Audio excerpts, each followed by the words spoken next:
Finally tonight, as promised, a special comment on the passage last week of Proposition 8 in California, which rescinded the right of same-sex couples to marry and tilted the balance on this issue from coast to coast.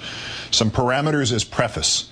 This isn't about yelling, and this isn't about politics, and this isn't really just about Prop 8. And I don't have a personal investment in this. I'm not gay. I had to strain to think of one member of even my very extended family who is. I have no personal stories of close friends or colleagues fighting prejudice that still pervades their lives. And yet, to me, this vote is horrible. Horrible. Because this isn't about yelling, and this isn't about politics. This is about the human heart. And if that sounds corny, so be it.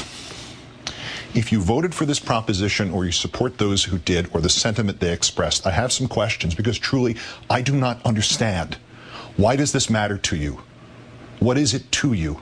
In a time of impermanence and fly-by-night relationships, these people over here want the same chance at permanence and happiness that is your option. They don't want to deny you yours.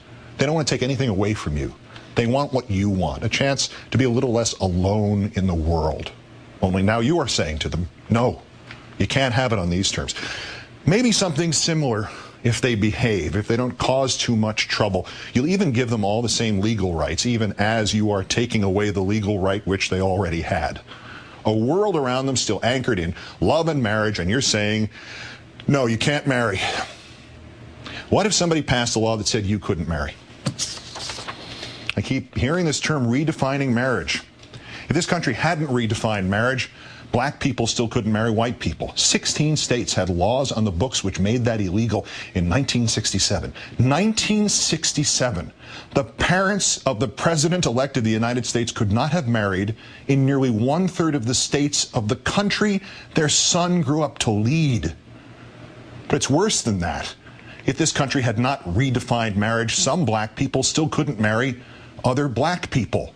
It is one of the most overlooked and cruelest parts of our sad history of slavery. Marriages were not legally recognized if the people were slaves. Since slaves were property, they could not be legally husband and wife, nor mother and child. Their marriage vows were different. Not until death do you part, but until death or distance do you part. Marriages among slaves were not legally recognized. You know, just like marriages today in California are not legally recognized if the people are gay.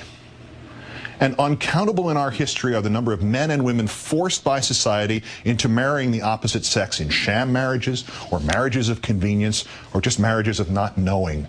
Centuries of men and women who have lived their lives in shame and unhappiness, and who have, through a lie to themselves or others, broken countless other lives of spouses and children, all because we said a man could not marry another man, or a woman could not marry another woman. The sanctity of marriage. How many marriages like that have there been? And how on earth do they increase the sanctity of marriage rather than render that term meaningless? What is this to you? Nobody is asking you to embrace their expression of love. But don't you as human beings have to embrace that love? The world is barren enough. It is stacked against love and against hope and against those very few and precious emotions that enable us, all of us, to go forward. Your marriage only stands a 50-50 chance of lasting, no matter how much you feel and how hard you work. And here are people overjoyed at the prospect of just that chance and that work just for the hope of having that feeling. With so much hate in the world, with so much meaningless division, and people pitted against each other for no good reason, this is what your religion tells you to do? With your experience of life and this world and all its sadnesses, this is what your conscience tells you to do? With your knowledge that life, with endless vigor, seems to tilt the playing field in which we all live in favor of unhappiness and hate, this is what your heart tells you to do? You want to sanctify marriage? You want to honor your God and the universal love you believe he represents? Then spread happiness, this tiny symbolic, semantical grain of happiness. Share it with all those who seek it.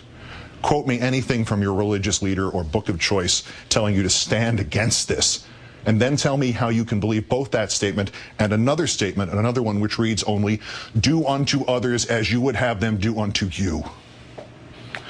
You are asked now by your country, perhaps by your creator, to stand on one side or another. You are asked now to stand not on a question of politics, not a question of religion, not on a question of gay or straight. You are asked now to stand on a question of love. All you need to do is stand and let the tiny ember of love meet its own fate. You don't have to help it. You don't have to applaud it. You don't have to fight for it. Just don't put it out. Just don't extinguish it. Because while it may at first look like that love is between two people you don't know and you don't understand and maybe you don't even want to know, that love is in fact the ember of your love for your fellow person. Just because this is the only world we have and the other guy counts too. This is the second time I have found myself in 10 days concluding by turning to, of all things, the closing plea for mercy by Clarence Darrow in a murder trial. But what he said fits what is really at the heart of all of this. He said, "I was reading last night of the aspiration of the old Persian poet Omar Khayyam." This is what he told the judge. "It appealed to me as the highest that I can vision. I wish it was in my heart. I wish it was in the hearts of all. So I be written in the book of love.